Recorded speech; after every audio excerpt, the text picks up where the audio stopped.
Welcome back. Thank you for joining me for another episode of Under the Influence. And tonight we'll be watching the 2005 National Geographic documentary called Guns, Germs, and Steel.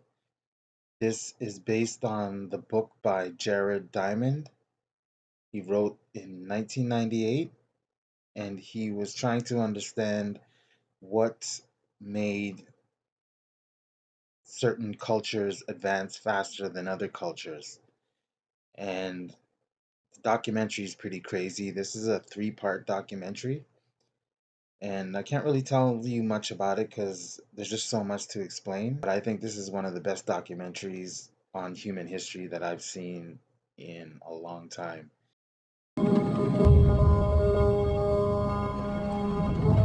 Modern history has been shaped by conquest. The conquest of the world by Europeans.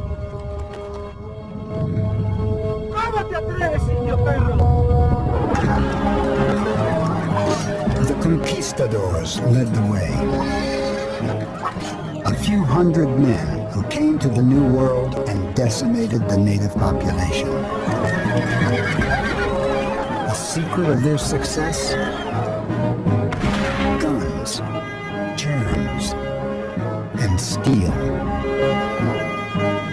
Ever since, people of European origin have dominated the globe with the same combination of military power, lethal microbes, and advanced technology.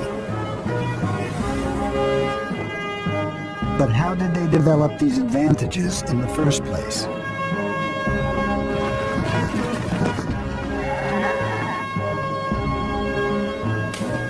Why did the world ever become so unequal? These are questions that Professor Jared Diamond has spent more than 30 years trying to answer. One of the most original thinkers of our age, Diamond has traveled the world looking for clues.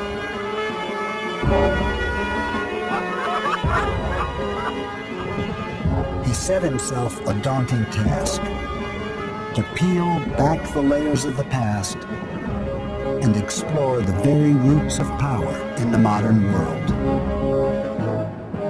Whatever I work on for the rest of my life, I can never work on questions as fascinating as the questions of guns, germs, and steel, because they're the biggest questions of human history.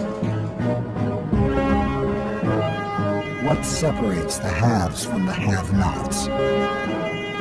How have guns, germs, and steel shaped the history of the world?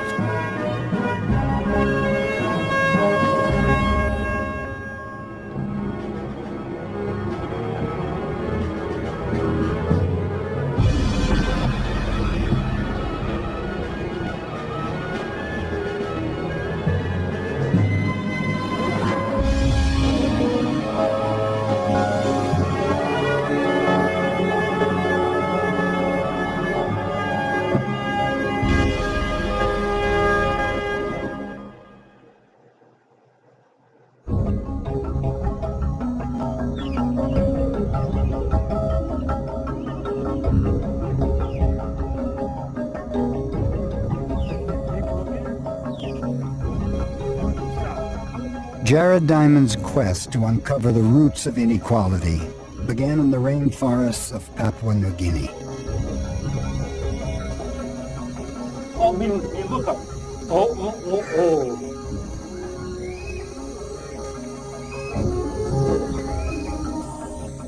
Diamond is a professor at UCLA in Los Angeles.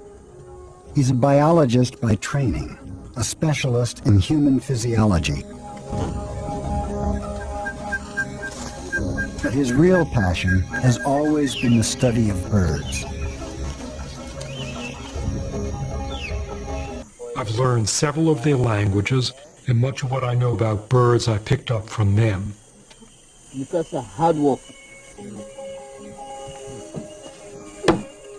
There have been people living in New Guinea for at least 40,000 years. Much longer than on the continents of North and South America. Look 'em. Welcome, 1, 2, 3, 4, 5, 6 fella. They're among the most culturally diverse and adaptable people in the world. So why are they so much poorer than modern Americans?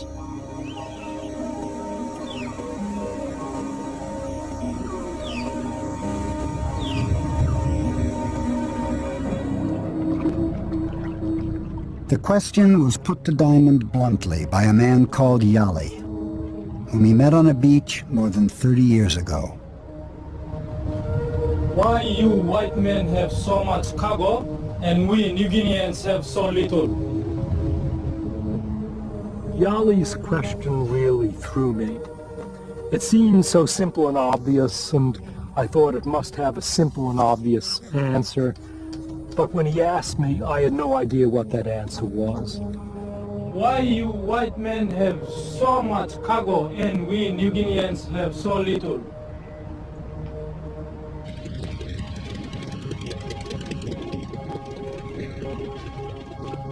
New Guineans use the word cargo to describe the material goods first brought to their country by Westerners.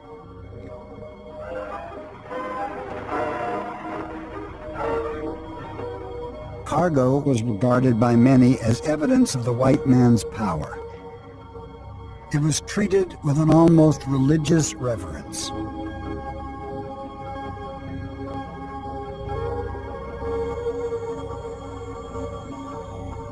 For their part, Western colonials typically believed that power was determined by race. They saw themselves as genetically superior to the native population. To them, it was only natural that they should have so much cargo, and New Guineans so little.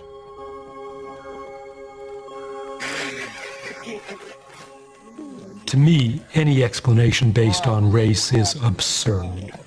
I know too many really smart New Guineans to believe there's anything genetically inferior about them. It's their ingenuity and their quickness to learn that have always impressed me. Now, you pass them. They can go empty-handed into some of the most difficult environments on Earth, knock up a shelter in a few hours and survive. We climb this fella step. This fella will be strong and up and up and up and up. I wouldn't know where to start. In this environment, I'd be helpless without them. And I'm sure that also goes for the explorers that first came here that thought they were superior to these people. They would have probably died in the first 2 days if they didn't have the help of these tribe people. So why didn't these ingenious people invent metal tools or build great cities or develop any of the other trappings of modern civilization?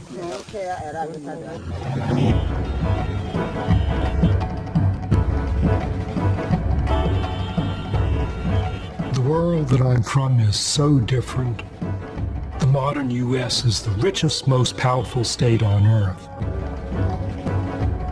It's crammed with more cargo than most New Guineans could ever imagine. But why? That's what Yali wanted to know. How did our worlds ever become so different?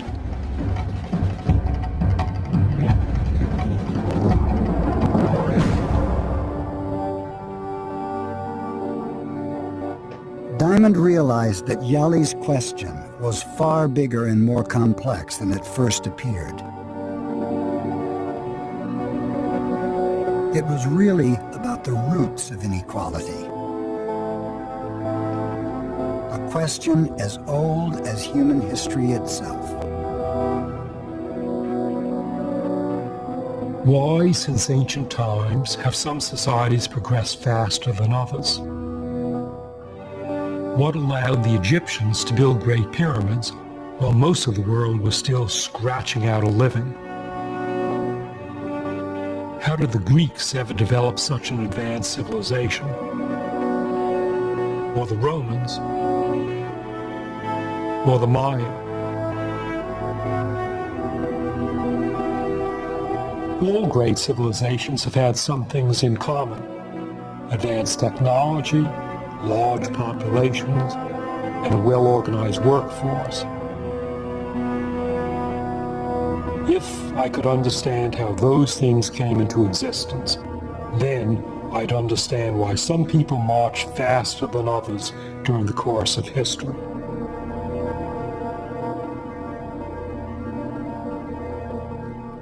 Diamond set out to explore the division of the world into haves and have-nots.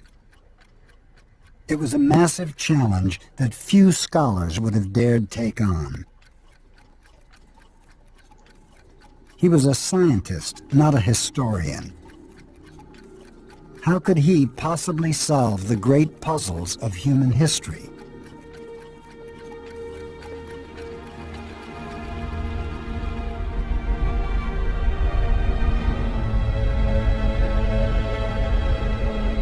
To understand where inequality came from, Diamond needed to identify a time before inequality, when people across the world were living more or less the same way. He had to turn back the clock thousands of years, back before the first civilizations, back into prehistory.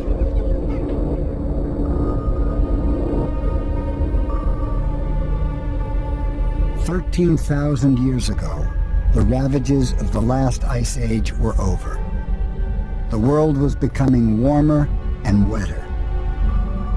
One area where humans were thriving was the Middle East.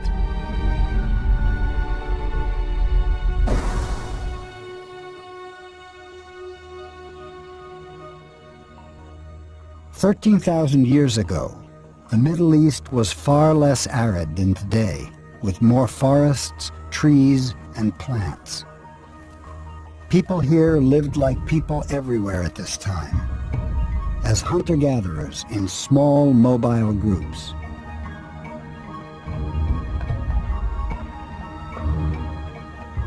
They were frequently on the move, making shelters wherever they could find animals to hunt or plants to gather.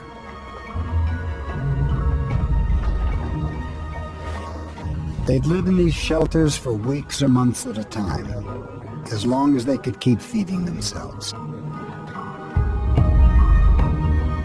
But as seasons changed and animals migrated, they'd move on to the next valley or ridge looking for new sources of food.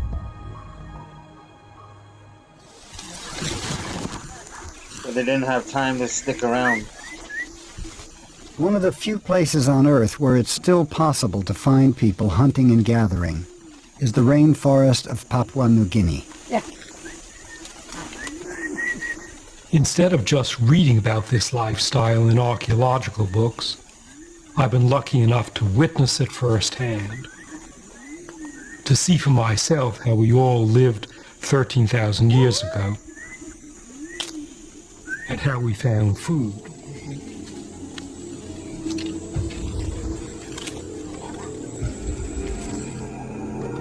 To catch an animal requires skill, stealth, and encyclopedic knowledge about hundreds of animal species. You have to be pretty smart to be a hunter.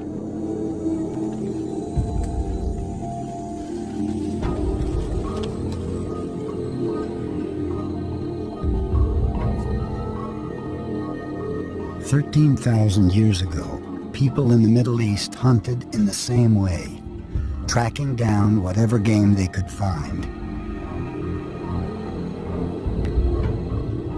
But the fundamental problem with hunting is that it's never been a productive way to find enough food. It takes time to track each animal.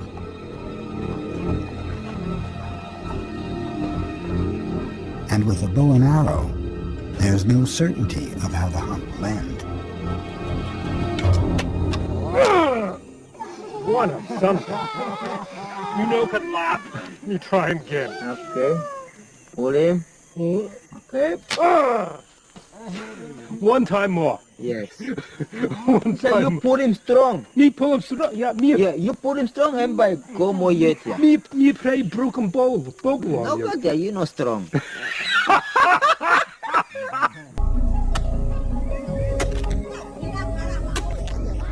Because hunting is so unpredictable, traditional societies have usually relied more on gathering.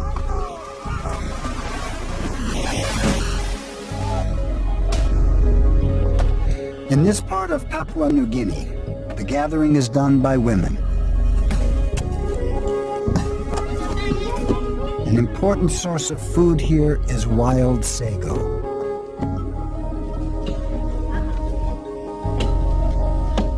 By stripping a sago tree, they can get to the pulp at the center, which can be turned into a dough and then cooked.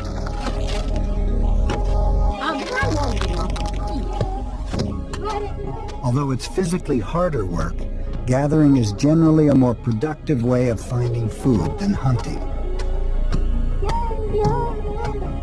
But it still doesn't provide enough calories to support a large population. This jungle around us, you might think it's a cornucopia, but it isn't. Most of these trees in the jungle don't give us anything edible. There are just a few sago trees, and the rest of these trees don't yield anything that we could eat. That's crazy. You'd think a lot of these trees provide. And then sago kind of itself has got limitations. One tree yields only maybe about 70 pounds of sago. It takes them 3 or 4 days to process that tree. So it's a lot of work really for not a great deal of food. Plus the sago starch is low on protein. And also the sago can't be stored for a long time. And that's why hunter-gatherer populations are so sparse. If you want to feed a lot of people, you got to find a different food supply. You got to find a really productive environment, and it's not going to be a sago swamp. And if you're doing In that the every Middle single East, day, there were you have very no time to do different anything plants else. to gather. Growing wild between the trees were 2 cereal grasses, barley and wheat. Far more plentiful and nutritious than sago. These simple grasses would have a profound impact, setting humanity on a course towards modern civilization. Barley and wheat? But it would take a catastrophic change in the climate before this would happen.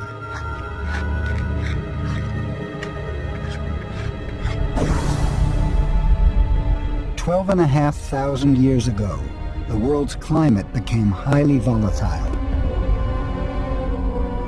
The long-term thaw that had brought about the end of the last ice age suddenly went into reverse. Global temperatures dropped and ice age conditions returned. The world became colder and drier.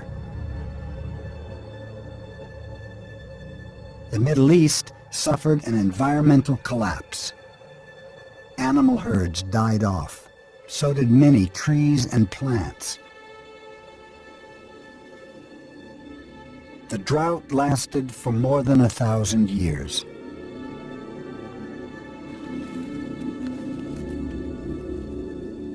People were forced to travel farther and look much harder to find any source of food. But despite the conditions, they would somehow survive and even prosper.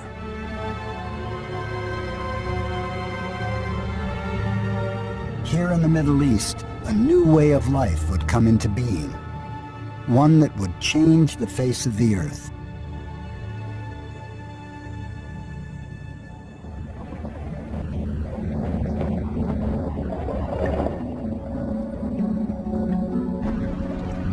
Ian Kite is a Canadian archaeologist who specializes in the Stone Age history of the Middle East.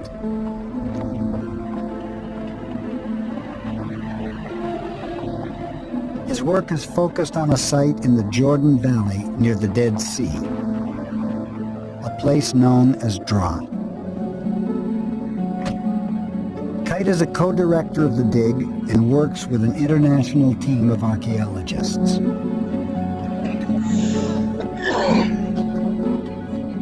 They've uncovered the remains of ancient dwellings that were clearly more sophisticated than any hunter-gatherer shelters.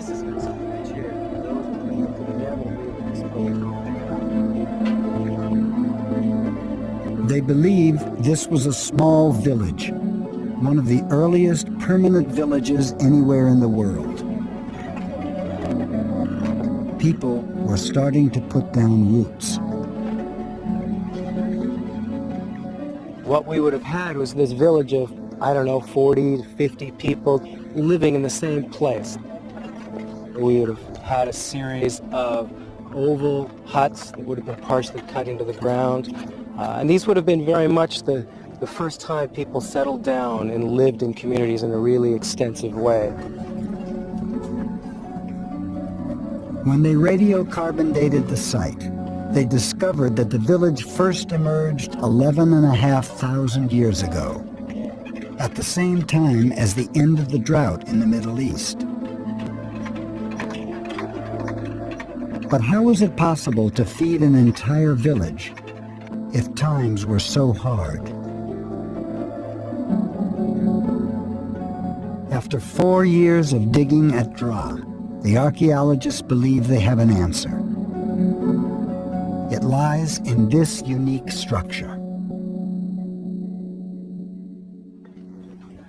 What you can see here is the outline of a mud wall coming all the way around here.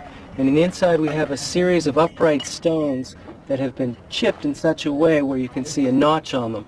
And there would have been a series of beams over top of that with a floor across it. And basically you would have had a dry, humidity-controlled environment where they could take grain, they could take any plants, they could dry them out, put them in here, protect them from insects, protect them from moisture, protect them from water percolating through.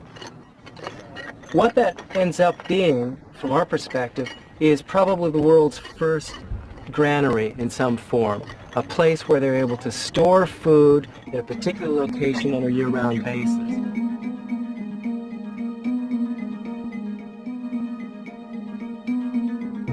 The team at Dra believes the granary was an oval-shaped mud wall building at the center of the village, a place where grain could be stored collectively. And the grains that were being stored were primarily wheat and barley. While other plants were no longer available, these cereal grasses were hardy enough to survive and durable enough to be stored for years.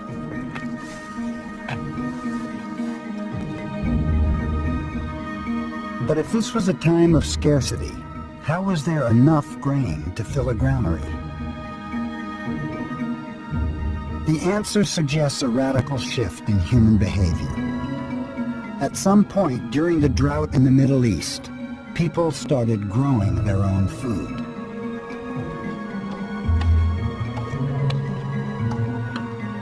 Unable to maintain a mobile way of life, they would have stayed close to any source of water they could find and planted new fields of wheat and barley around them. Rather than just following food sources around different locations, for the first time what people start to do is that they bring these resources back to them.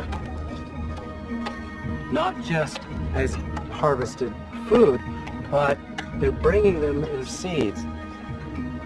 And they're growing them next to their village. And that's the first time, really, this is the first time we see this anywhere in the world.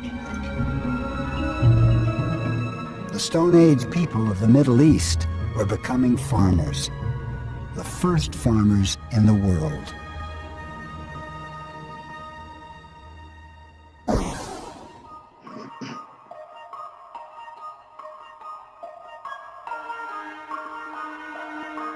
Without realizing it, These new farmers were changing the very nature of the crops around them.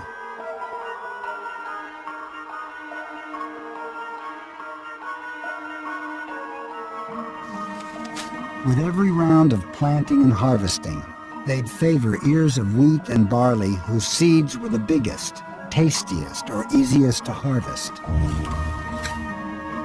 Traits that were useless to the plant in the wild thrived under human cultivation.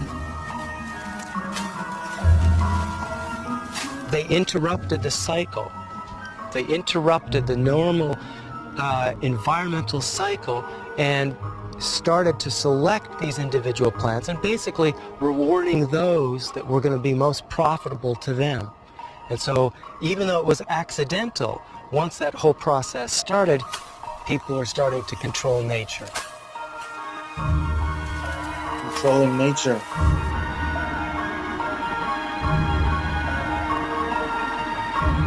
The way crops are changed by human interference is known as domestication. Today it happens in research labs, with scientists selecting genes and breeding crops to be ever more useful to humans.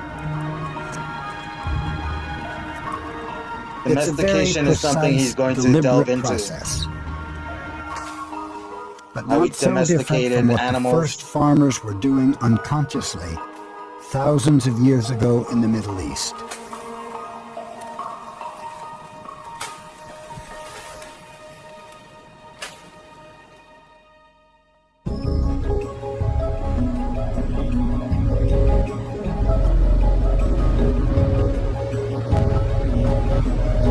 The transition to farming was clearly a decisive turning point in human history. People who remained hunter-gatherers couldn't produce anywhere near as much food as farmers, and also couldn't produce much food that could be stored. They were always going to be at a chronic disadvantage.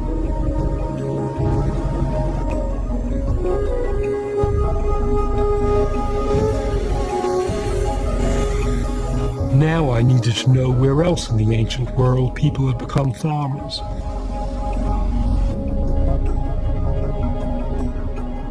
If I could establish links between the spread of farming and the spread of civilization, I'd be well on my way to answering Yali's question.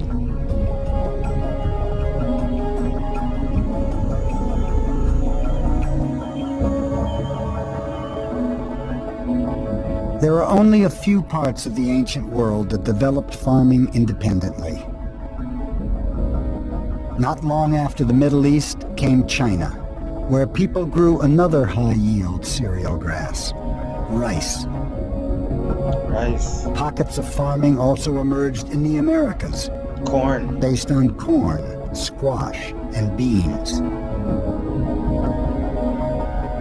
Later in Africa, people farmed sorghum, millet, and yams. And in most places where farming emerged, a relatively large, advanced civilization followed. But there was an exception to the rule, an area where farming didn't bring the same benefits: the highlands of New Guinea.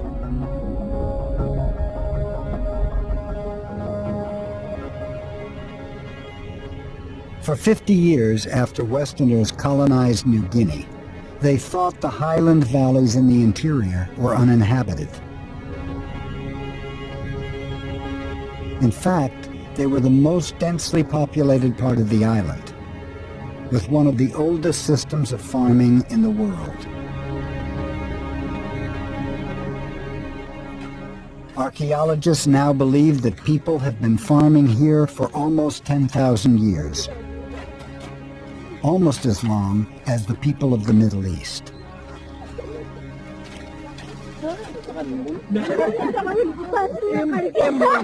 It's amazing to think that these people, Yali's people, were some of the earliest farmers in the world.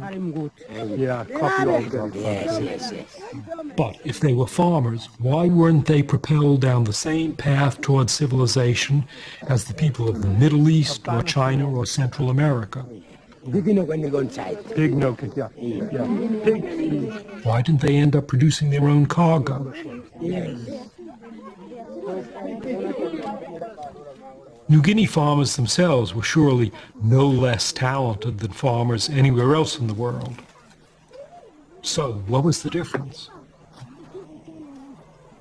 Highland agriculture was based on crops like these taro roots, which are very different from cereal crops. Taro is much more work. You gotta plant it one by one, unlike wheat where you throw your hand and spread the seed.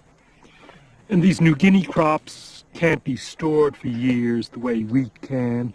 They rot quickly. They have to be eaten in a short time. They're also low in protein compared to wheat, so these farmers of the New Guinea highlands suffered from protein deficiency. Wow, that's a. There's Never not thought much of protein to be gotten from New Guinea's other crops either. Like the People fact that it here doesn't farm have local storage life. varieties of bananas. But although bananas are rich in sugar and starch, like taro, they're low in protein. In fact, people in the highlands have so little protein that sometimes they eat giant spiders to supplement their diet.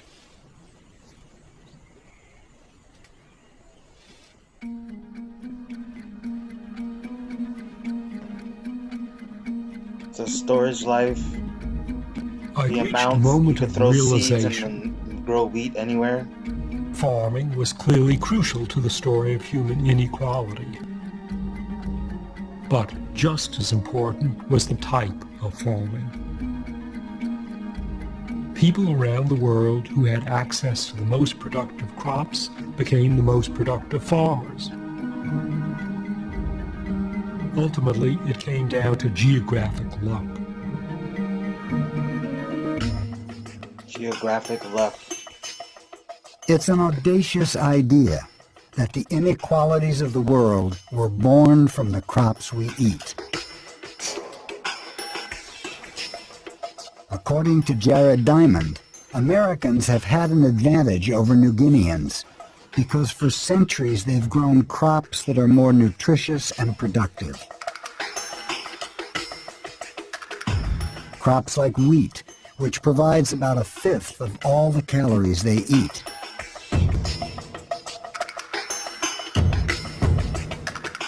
The wealth of modern America could never have been sustained by taro and bananas.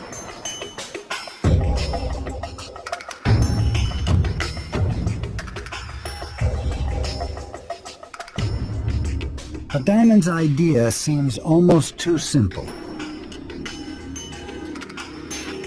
Could plants alone really have the power to shape the course of human history?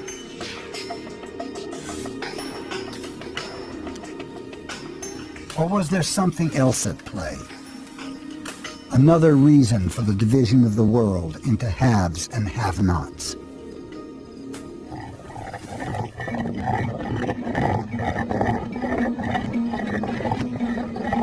Domestication of animals. By 9,000 years ago, the first settlements in the Middle East were giving way to much larger villages. People were only able to live on this scale by becoming more productive farmers. They were surrounded by fields of domesticated wheat and barley. But by now, they also had another steady source of food.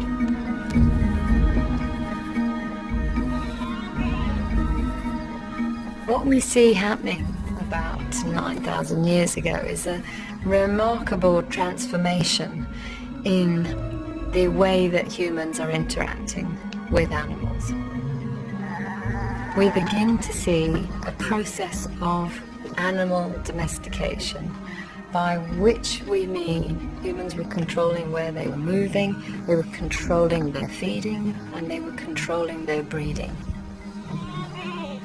Instead of having to go out to hunt, you have a dependable meat supply on the hoof year-round around your site, rather than being subject to seasonal variations in wild game.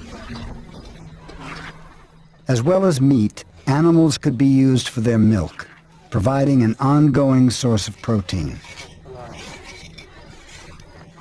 Their hair and skins could be used to make clothes for extra warmth. Over time, domestic animals became an integral part of the new agricultural way of life. We know that the communities which first started to have domestic animals already had cereal crops, so they were cultivators. And the combination of these particular animals and the plants becomes an extremely attractive package in that they're complementary. After the harvest period, animals could be turned out on the stubble and they can actually eat the remains of the cereal crop harvest. In their turn, animal dung can be used to provide sort of a fertilizer for the cereal crops as well, for crops. So the whole package, is seen to be mutually beneficial both for the animals and the plants, and of course for the humans.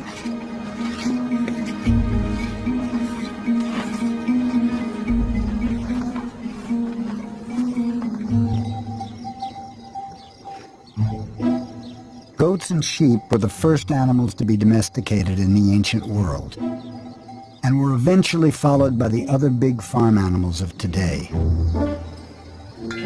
All of them were used at first for their meat, but they all proved useful in other ways, especially with the invention of the plow.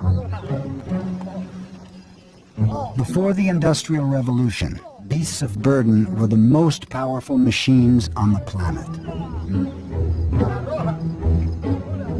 A horse or an ox harnessed to a plow could transform the productivity of the land, allowing farmers to grow more food and feed more people. In less time. In New Guinea and many other parts of the world, people never used plows because they never had the animals to pull them. The only big domestic animal in New Guinea was the pig, and wasn't even native. It came in from Asia a few thousand years ago. While Europe and Asia had not only pigs, but also cows, sheep, goats, horses, buffalo, camels, and so on. Now, pigs do give you meat, but pigs don't give you the other products that you get from those European nation animals. Pigs don't give you milk or wool or leather or hides, and most important of all, pigs can't be used for muscle power. Pigs don't pull plows or pull carts. The only muscle power in New Guinea was human muscle power. So pigs are the only useless animal? Even today, there are no beasts of burden in New Guinea, and almost all of the farm work is still done by hand. But if farm animals were so useful, why didn't New Guineans domesticate any of their own? I decided to add up all the animals in the world that have ever been domesticated. And I was amazed by what I found.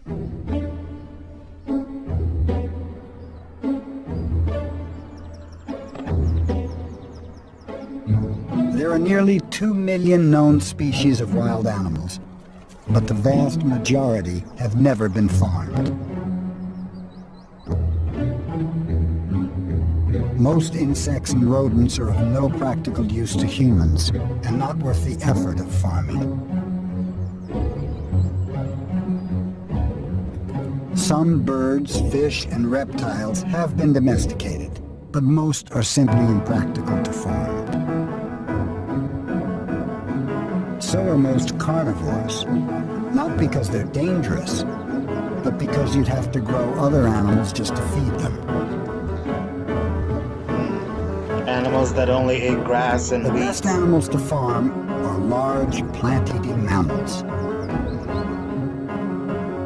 Very And over true. the years, humans have probably tried to domesticate all of them, usually without success. To Despite repeated efforts, Africans have never domesticated the elephant.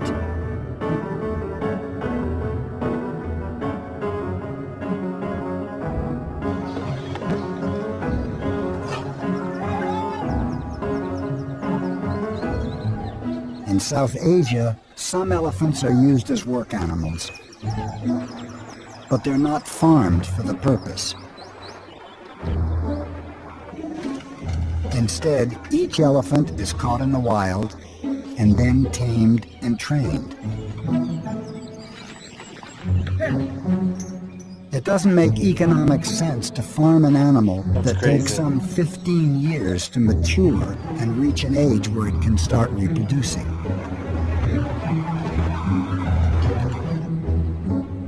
Animals which make suitable candidates for domestication can start giving birth in their first or second years. They will have one or maybe two offspring a year, so their productivity is actually high. Behaviorally, they need to be social animals, meaning that the males and the females and the young all live together as a group, and they also have an internal social hierarchy, which means that if humans can control the leader, then they will also gain control over a whole herd or whole flock. It's kind of like life. There's another crucial requirement for a domestic animal. It needs to get along with humans. Some animals don't have the temperament to live on a farm.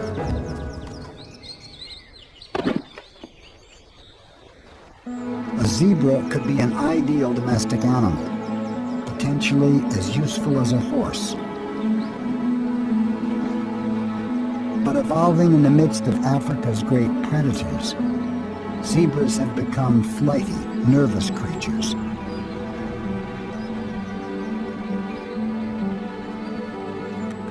They have a vicious streak that humans have been unable to tame. That may be why zebras have never been harnessed to a plow or ridden into battle. I counted up 148 different species of wild, plant-eating, terrestrial mammals that weigh over 100 pounds. But of those 148, the number that have ever been successfully farmed for any length of time is just 14. Wow. Goats, sheep, pigs, cows, horses, donkeys, Bactrian camels, Arabian camels, water buffalo, llamas, reindeer, yaks, mithans, and Bali cattle. Just 14 large domestic animals in 10,000 years of domestication. Never thought of that. And where did the ancestors of these animals come from? None was from New Guinea, or Australia, or sub-Saharan Africa, or the whole continent of North America. South America had the ancestor of just one large domestic animal, the llama. The other 13 were all from Asia, North Africa, and Europe.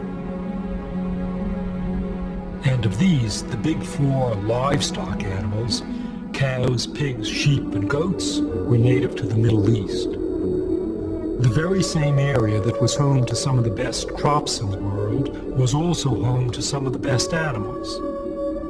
Little wonder that this area became known as the Fertile Crescent. I guess they lucked out and got some amazing land. The people of the Fertile Crescent were geographically blessed, with access to some of the best crops and farm animals in the ancient world. It gave them a huge head start. What had begun with the sowing of wheat and the penning of goats was leading towards the first human civilization.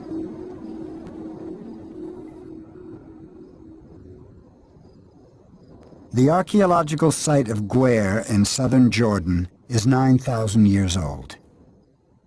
but it has all the hallmarks of a town. A few hundred people lived here in rows of houses that were a wonder of technology. Every time I come here, I'm amazed by what those people were doing. Some of the houses have a kind of air conditioning. This window here is to control the air coming from the street inside the house. And the houses, the walls and the floors of the houses from the inside at least were covered with plaster.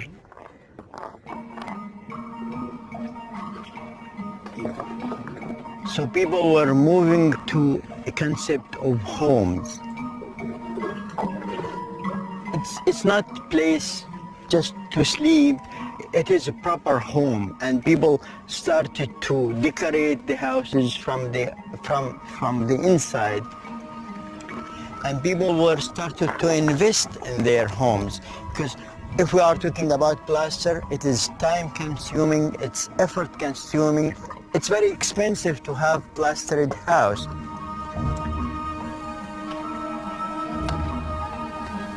As villages grew bigger, there were more people to work on the land. More people could produce more food more efficiently, enough to support specialists within the community. Freed from the burden of farming, some people were able to develop new skills and new technologies.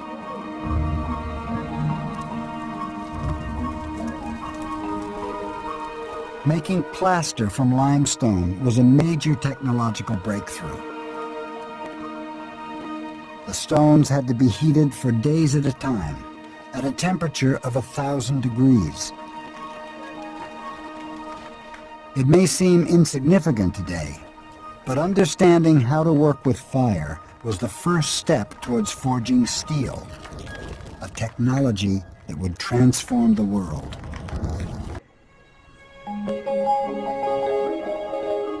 By contrast, places like New Guinea never developed advanced technology. Even today, some people in the highlands are working in ways that have barely changed for centuries.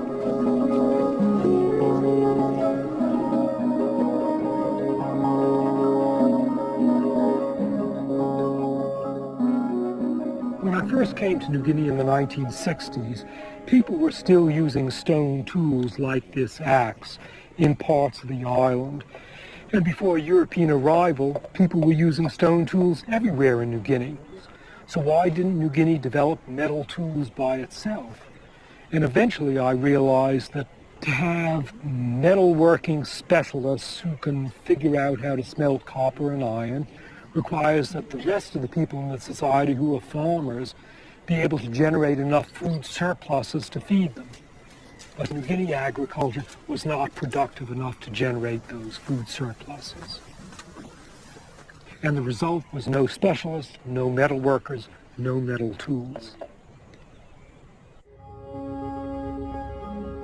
The way of life in New Guinea was perfectly viable. It had survived intact for thousands of years. But according to Diamond, people didn't advance technologically because they spent too much time and energy feeding themselves.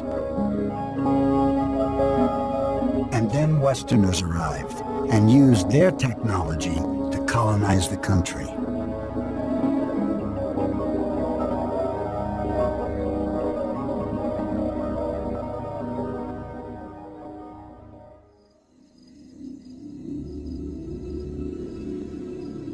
Yet for all its advantages, the Fertile Crescent is not the powerhouse of the modern world, nor is it the breadbasket it once was. How did it lose its head start?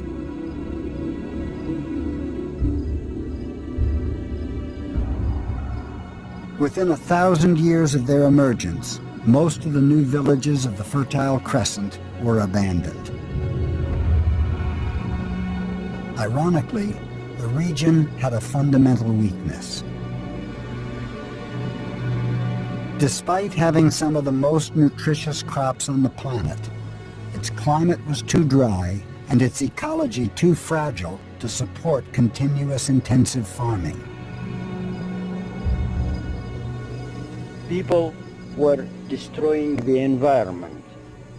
The waters had been overexploited, the trees had been cut, and this is what when you face a dead end. I mean, you are facing the wall.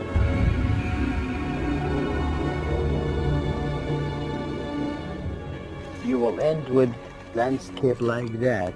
I mean, with few trees, with no grass, and with less water. So what we are looking at today is the outcome of overexploiting the environment.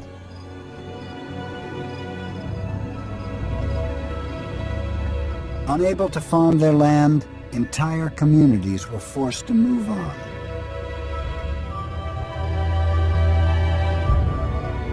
The advantages they'd accrued from centuries of domestication might have been lost.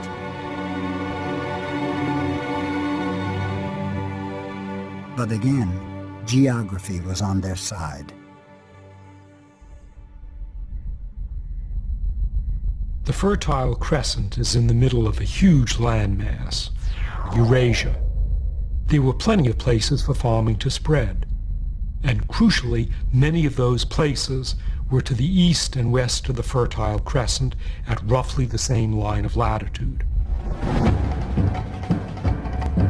Why is that so important? Because any 2 points of the globe that share the same latitude automatically share the same length of day, and they often share a similar climate and vegetation. Crops or animals domesticated in the Fertile Crescent were able to prosper at other places along the east-west axis of Eurasia. Wheat and barley, sheep and goats, cows and pigs all spread from the Fertile Crescent, east towards India and west towards North Africa and Europe. Wherever they went, they transformed human societies.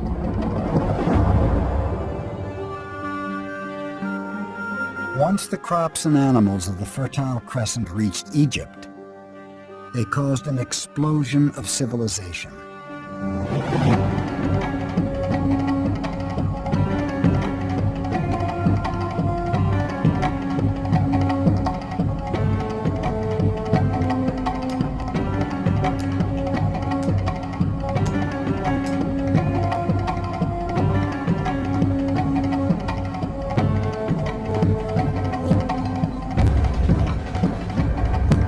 Suddenly, there was enough food to feed the pharaohs and generals, the engineers and scribes, and the armies of people required to build the pyramids.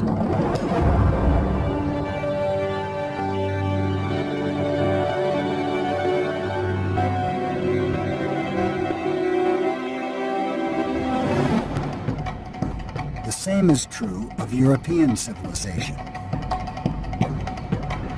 From ancient times until the Renaissance, the crops and animals of the Fertile Crescent fed the artists, inventors, and soldiers of Europe.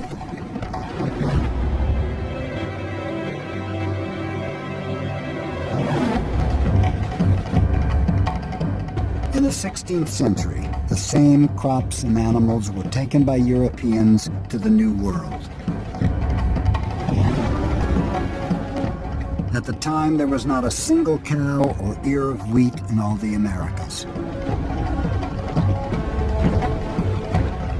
Now there are 100 million cattle in the U.S. alone. And Americans consume 20 million tons of wheat a year. Modern industrialized America would be unthinkable without the spread of farming from the Fertile Crescent. My years in New Guinea have convinced me that people around the world are fundamentally similar. Wherever you go, you can find people who are smart, resourceful, and dynamic. No society has a monopoly on those traits.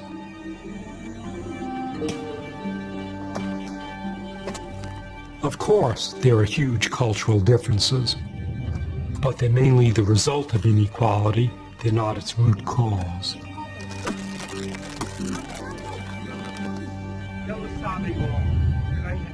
Ultimately, what's far more important is the hand that people have been dealt, the raw materials they've had at their disposal.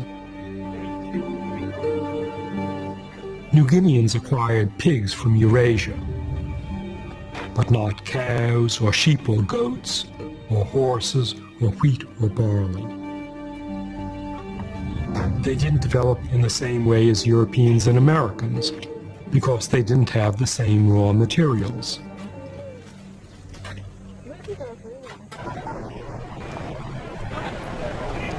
I'm not saying that those divisions of the world are set in stone and can't be changed.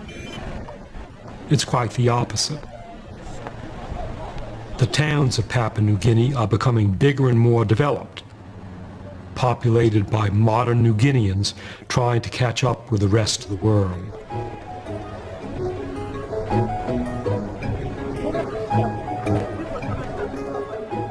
Unfortunately for them, there's still a big gap to overcome.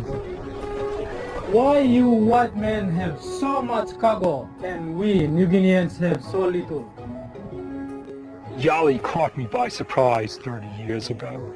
I had no idea what to say to him then, but now I think I know the answer.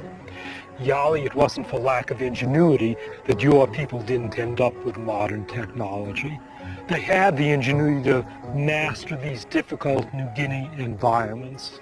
Instead, the whole answer to your question was geography. If your people had enjoyed the same geographic advantages as my people, your people would have been the ones to invent helicopters.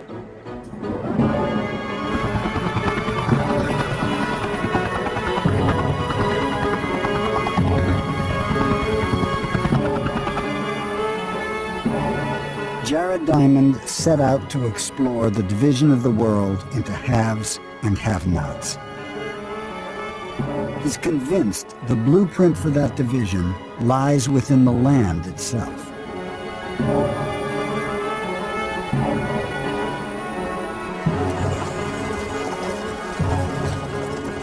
But can his way of seeing the world really shed light on the turning points of human history?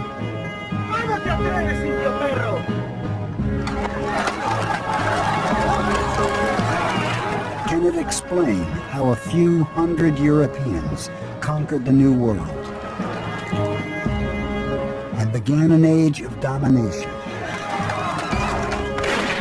The age of guns, germs, and steel. So that was the first episode of Guns, Germs, and Steels, the book by Jared Diamond. I thought it was a great documentary. He's had a lot of conflict because people are saying that's just really simple, but sometimes life is simple. We just try to make it complex. So I thought he explained a lot of things logically. To me, it seemed logical. I'm sure there was other factors, but he's talking about the major factors that really contributed to how certain societies grew in technology and others stayed the same for thousands of years. I mean, I never thought about us domesticating plants. I knew we domesticated animals like the goats and sheeps and cows or oxes at that time. I think cows became like a crossbreed of an ox and bison, maybe. But I don't think cows were around like goats were and sheep were. I think they're an off, like a merging of two different animals, but I'm not sure. And I thought it was really cool how after the lands weren't fertile anymore, they moved east and west across the latitude. so they keep in time with the conditions, that they were warm and night and day were roughly the same. I hope you thought it was cool. I thought it was a great documentary, and I'm going to check out the second and third one. I've never seen them, so looking forward to that. And I'll hope to see you next time under the influence. Take care.